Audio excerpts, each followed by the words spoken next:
to be the best guitar player in the world. But music, I love music. It's just so beautiful. Grew up in West Los Angeles. My father worked in the studios, sign painter, and he pinstriped cars.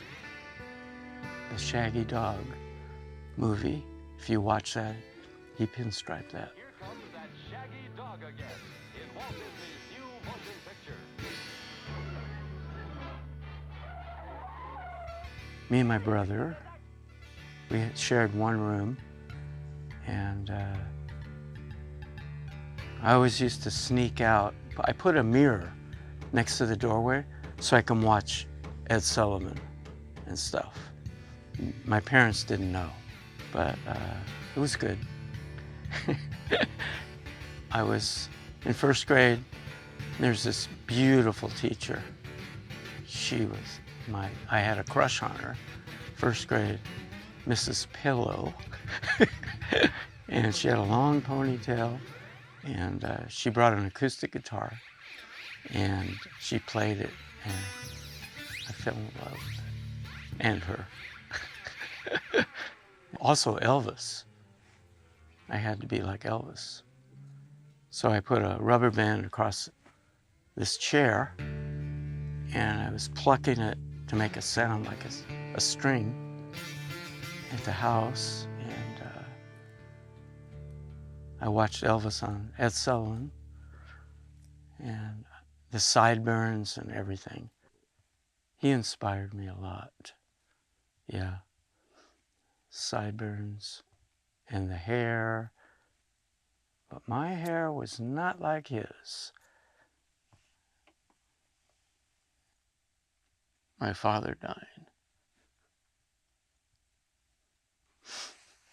So my brother took sax and I took guitar. Songbook Studios. Used to go there all the time. He stopped playing sax, and I kept playing. My father never saw me play.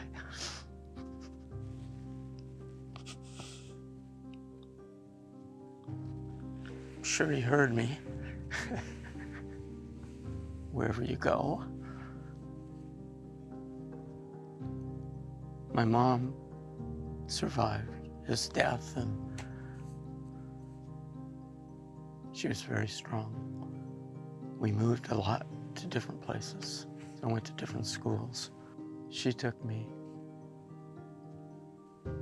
and I was reading music back then, taking a lot of lessons. Yeah. And I would practice every day. Eric Clapton, Jimmy Page, Al Di Meola, some more jazz guys. I would always listen to the jazz, the progressive guitar players. Country was very important, and I didn't have it down in the beginning. I joined these country bands, and it's hard to play country music, but I would learn songs, I would do it. I would learn all the solos and everything. I was driving my mom nuts. She was in the other room, but my grandmother used to come over, and she didn't like hearing me play guitar. You're too loud, and I didn't even have an amp. So I used to walk to school because it was pretty close. Mar Vista Grammar School. Jeff Bridges, I walked to school with him, his house. Lloyd Bridges, used to ride my bike.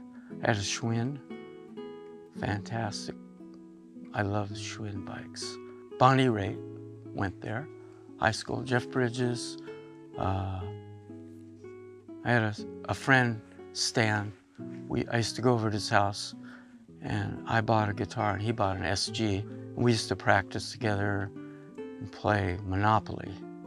No, but I did run away from some cops when I was in high school. I had my hot rod. It was a 55 Ford, and the pipes were really loud. Mags. I would drive to high school in it, and I'd drive up the hill to University High School in Brentwood, Barrington. I'd drive up between Barrington and Santa Monica Boulevard. So I was driving up there, and they saw me. I guess I was going too fast. They made a U-turn, and I ran from them, and I went into somebody's driveway, and they went right by me. They never got me. That was a hell of a story. I was scared, though. I stayed there for half an hour. I would join the bands, and we'd play at all the dances. I made this preamp at that time out of a radio, and I used it for live playing, actually. One of my first trio bands, Overload. Mark Singer is a famous drummer, and he played, and Val, he was the bass player. I was in high school. They came over to my house. They said they want to start a band. They were a lot younger than me, so I said, okay. So we did, and we played a lot of concerts. I mean, a lot of places like Venice Pier. Chicago was playing there. We went on. First band was, the Bonnevilles, high school. Yeah, that was first band. Randy Hoffman. And we used to practice up in Brentwood, his house. Drums, keyboard, guitar. And he had a Corvette 70, a split window, 67. And we used to take the silver, it was his father's. We used to take that and go cruise Bob's Big Boy on Van Nuys Boulevard when they had cruise night. So there was a dancer. We played the Teenage Fair, and we were on stage and stuff like that. We made an album, which I brought. But there was this girl, Rita. She wore the best perfume in the world. And I had a crush on her. She was the dancer for our band, go-go dancer. And she wore a velvet top, short white skirt. I was 17, 16, I don't know, pretty young. We used to sit together going to the gigs, Teenage Fair, and I would sit next to her and smell her perfume. It would drive me crazy. She lived across the street from Randy, the drummer, and I finally connected with her and went over to her house a lot of times. But she was really beautiful. I started with the girls young. I used to hang out on Sunset Boulevard, and all the hippies, Neil Young, everybody was there. And I was walking with them all, you know.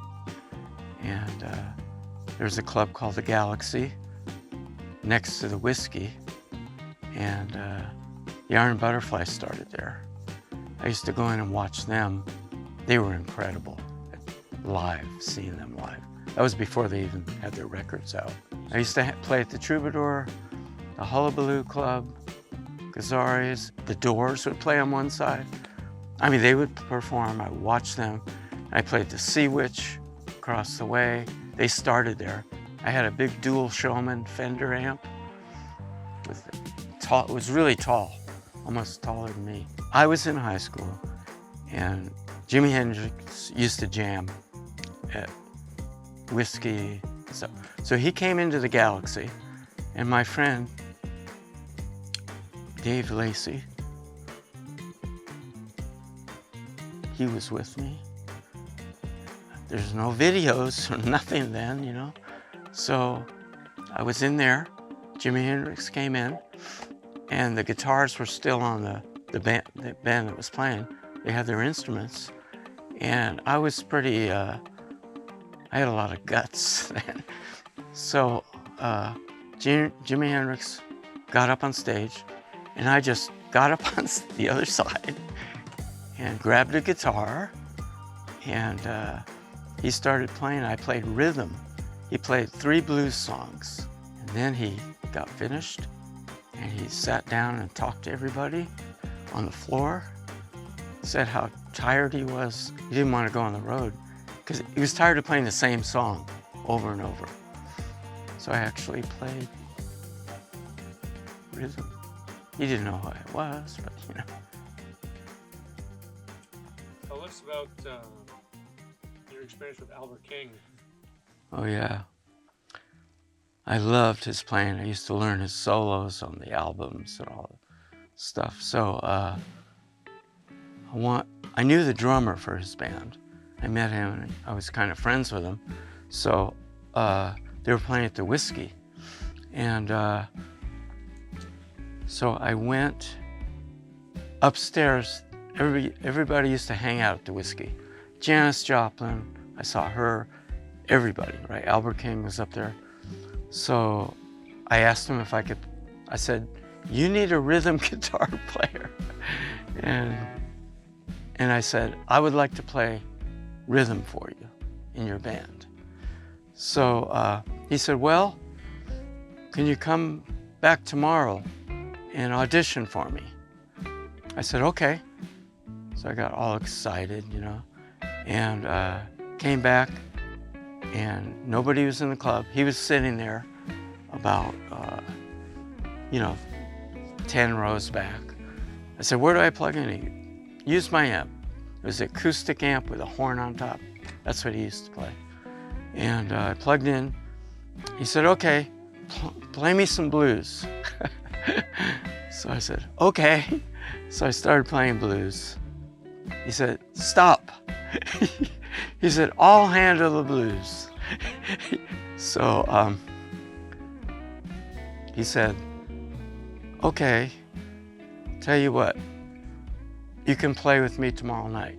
I came back the next night and I plugged into his big amp and I played rhythm and he played blues, and I was so happy. It was incredible. A lot of people. And then afterwards, went upstairs and he said, well, to be in my band, you have to be in the union, musicians union. He asked me if I was in the union. I said, no. He said, well, when you join the union, then give me a call or come back and see me. I said, okay. So I went and joined the union. I never played with him after that. That was an experience. My first band, John Branca, who is the attorney for Michael Jackson, he was our keyboard player. And we signed a contract with Brian Ross from the Music Machine. We signed with Brian Ross when we went into RCA in Hollywood, and we made our first record. And then I recorded at Leon Russell's house. We went there.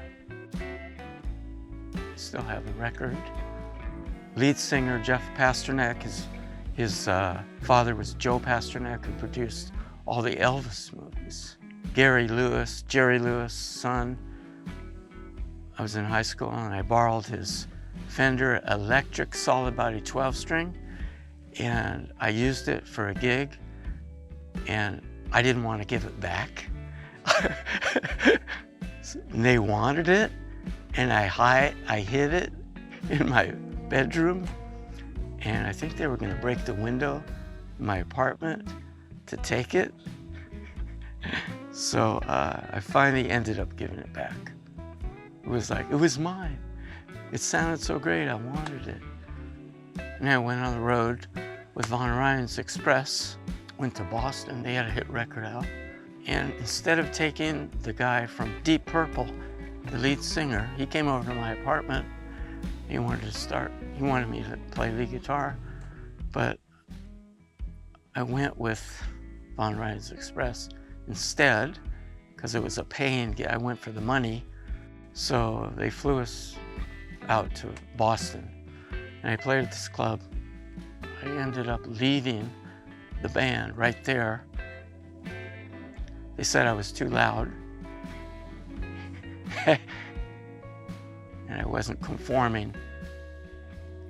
I was like a renegade, you know. I didn't want to play real soft and stuff. So the leader of the band I started arguing with. So I got on a plane, left him, came back here. And then I had rehearsals in Venice Beach. The New World Music Society, we called ourselves. And then I met Barbara. She came in with somebody else. Tall, beautiful, long legs, gorgeous. She was sitting in the back watching us rehearse. I fell in love with her. So she liked me. So she didn't go for the guy she came with. And then we were together for a couple of years. And she killed herself. She became mentally ill. She was in Northridge Hospital. And then I found out, I talked to her brothers, she killed herself. So, too bad. But she was really beautiful. Used to go up the Sunset Boulevard. The band I was in, the Pasternak Progress. But Fraternity of Man, that's what Frank Zappa's band was called. And we used to go and rehearse in his house up there. And we played the same venue with his band, up to Pain Canyon. That's where all the musicians were. And then Lee Sklar, the famous bass player who plays for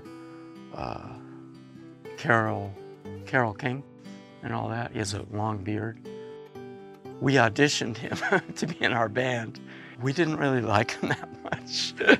So we didn't accept him, or maybe he didn't want us, I don't remember.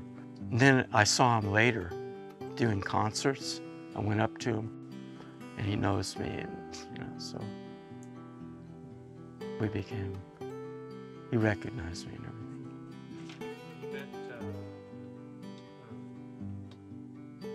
Terry Diller and all that, when was that? Oh yeah. Describe that whole situation. Yeah, I was looking for a band to join for gigs, and I saw him on an ad somewhere, I forgot where it was, and Terry Diller. All right, so I saw the club where they were playing at Jack's Office in Van Nuys, in the Valley. They had Joel was a rhythm, and he sang lead, and then I auditioned for the lead guitar. They loved the way I played. They said, okay, you got the job. And then he said, well, Phyllis, his mom was doing Merv Griffin, and he said he can get us on there. So we all were excited about that. And I actually wore this jacket on the Merv Griffin show. I had a bunch of silver rings, which I still have, on both hands, and my black Les Paul. We did Slow Down by the Beatles, but it was really I played like a blues solo. It was really fantastic. And I watched it from Barbara's house, my girlfriend, in '71, I think it was. We watched it. I went over to her parents' house. We watched us play live on Merv Griffin's show. Well, I'm very proud to have my son and his group here on Merv Griffin's lovely show. The name of the group is Believe All Magic. And I think, Joel, you should identify each gentleman in the group before you play. You're Joe. Yes, I'm Joel Curtis. Joel Curtis. That's right. On lead guitar, we have Barry Dubin. Right. On bass, we have the Cosmic Country Boy, DB.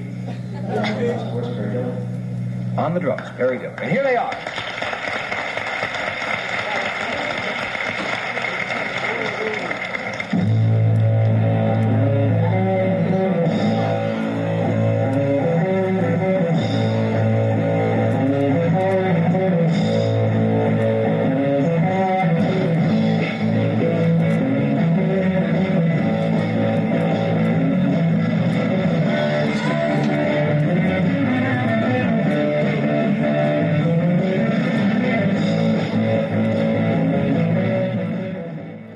Phyllis Diller was sitting there, and Merv Griffin said, "Wow," because we were pretty loud.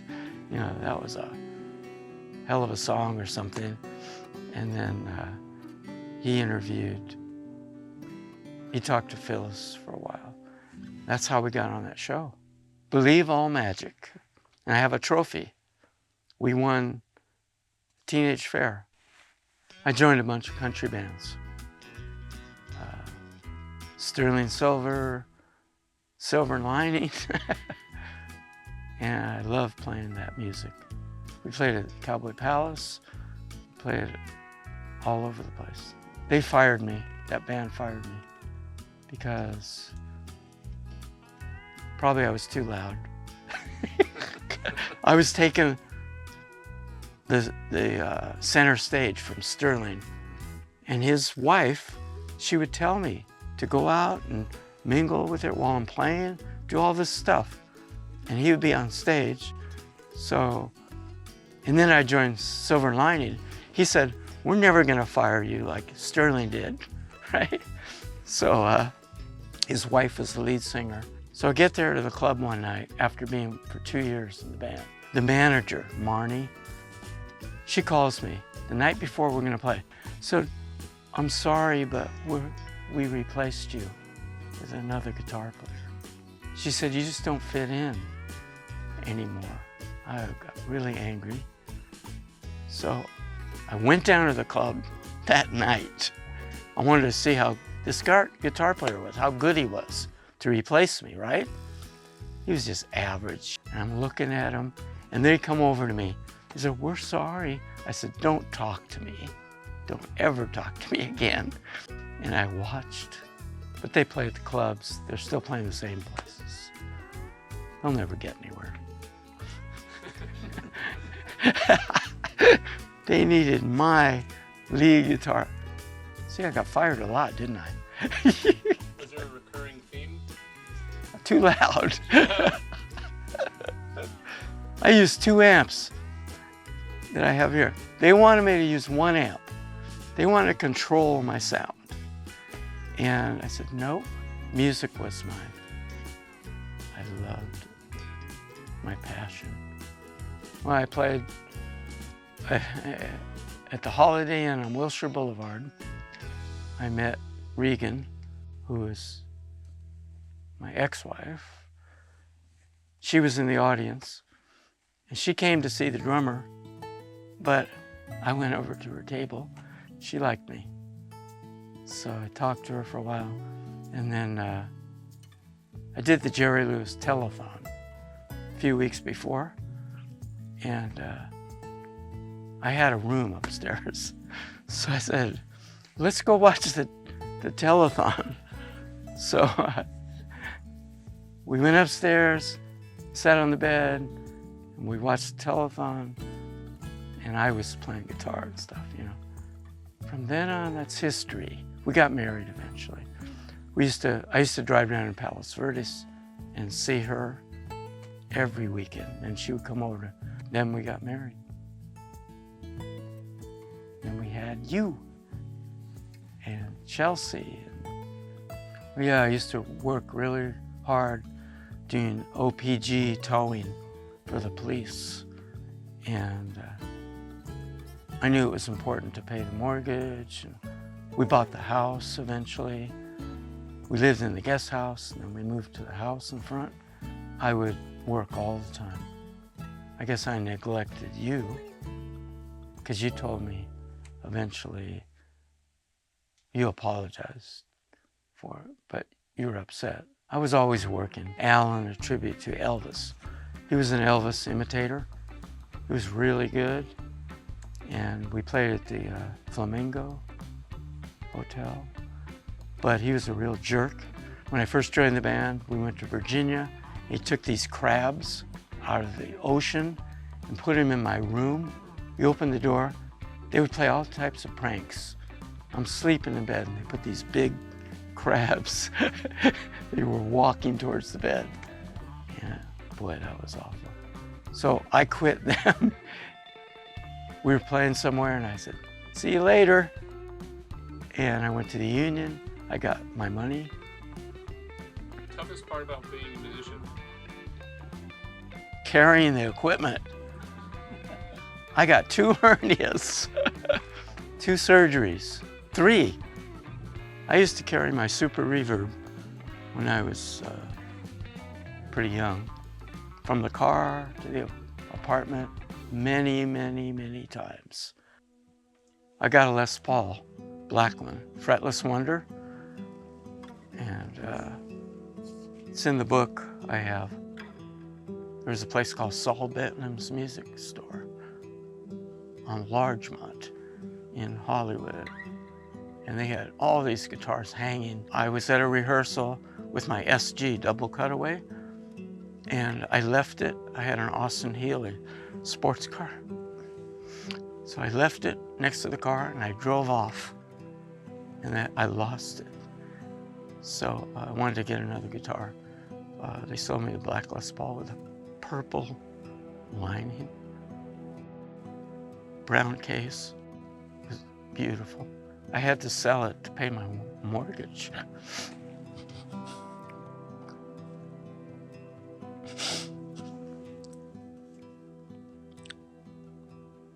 I got a divorce. I wanted to keep the house, but they kicked me out of the house. She couldn't pay the mortgage and everything. And my name's in the book and all that stuff.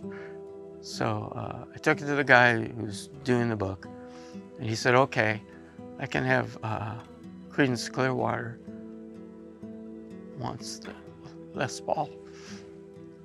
So I said, what? John Fogerty. So I sold it for $2,000. I forget, it's ridiculous. I sold it for the mortgage, and then he sold it to John Fogerty, and they used it in the Hall of Fame. Fogerty. Had a Bixby tremolo bar, gold, all gold trim. Well, tone I developed through all these pedals. I got the greatest sound, and I researched it for a long time. Went to talk to different people, bought different pedals. I think it just comes from my fingers. The tone. Well, I heard that everybody always says that. I didn't believe it really, but I think as long as I have some calluses, but if I don't practice for a while, my fingers are soft and it's different, it's harder. But the tone, and then I use the pick in a certain way. I don't use it, I flip it around. I don't use the pointy end. I learned that from some jazz guy, forgot his name, but I flip it around and I use the rounded edge. Well, everybody always says it's a combination of all the people you ever loved.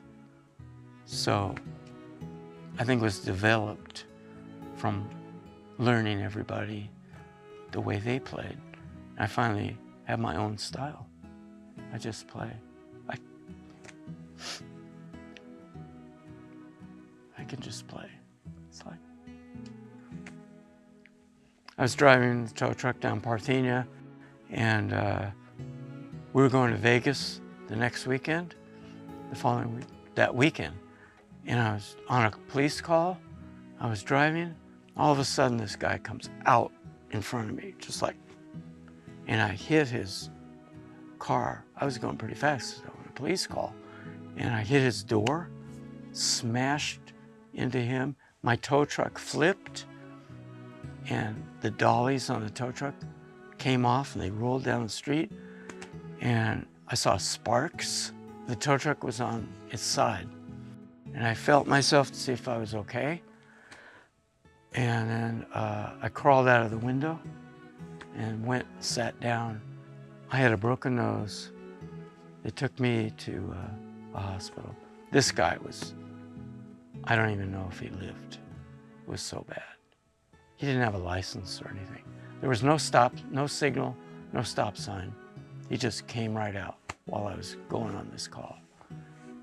And I did end up going to Vegas. I had black eyes and broken nose, but we went. Yeah, I believe that we're being watched over and helped. Me and Regan, my ex-wife, were having breakfast, and I saw the Bee Gees' father and mother, and I knew who they were. So I went over to them and said, we love Barry, Gibb, and everybody, and can we get backstage? So they said, yeah. Regan she loved them. It was her favorite band. And so we went and we watched them. And then I walked up. I met the guitar player, and he got us backstage because I told him Barry, So we went backstage, and I have a photo of us all standing there, and they were so nice. That was a great experience. What would you say, what's the secret to being able to manifest what you want? It just comes to me. Sometime in the morning when I'm sleeping, I get these ideas. It just comes to me. I don't think I have a secret. Things come to me. I always wanted to have a CD on TV. I would watch Soundscapes, and that was my dream, to have my CD on the music channel. So I wrote all my own music, instrumental, on a 11-string guitar, because I broke a string before I went into the studio. I left it, and I used my pedal board and amps, and it was like an electric 12-string, but it was acoustic, Yamaha. I did all the songs in 3 hours. I recorded them all. So then I called the management of Soundscapes, the TV, and I said, can I get my CD on there, a song? And he said, no, well, I don't know. He said, send it to me. And he finally picked it.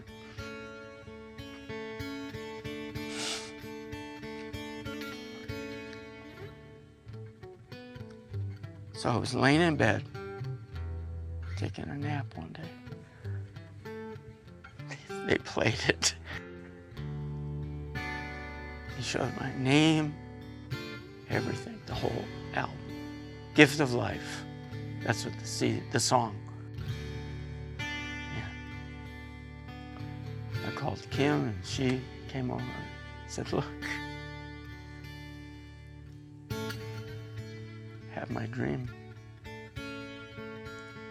What are you most proud of outside of music? I think my wisdom, how I developed through the years. I love collectible cars. I love going to the car shows. I like admiration. I love the attention.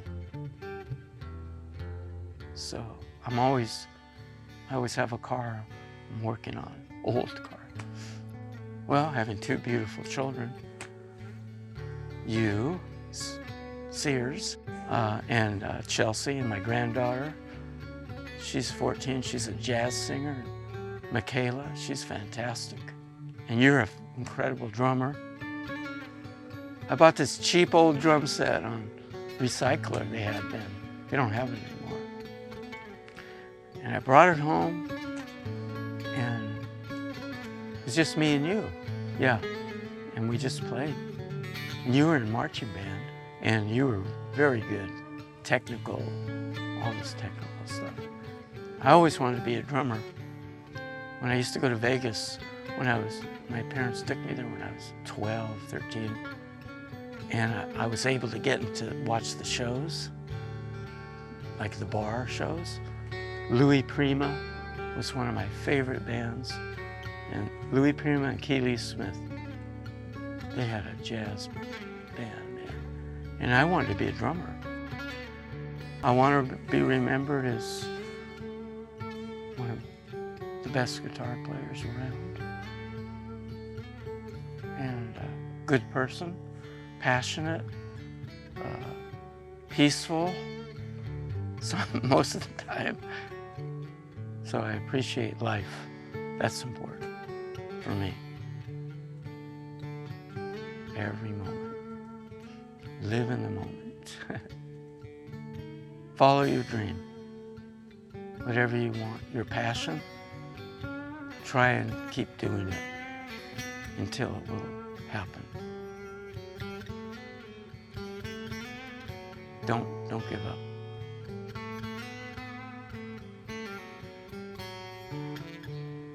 And you can do it.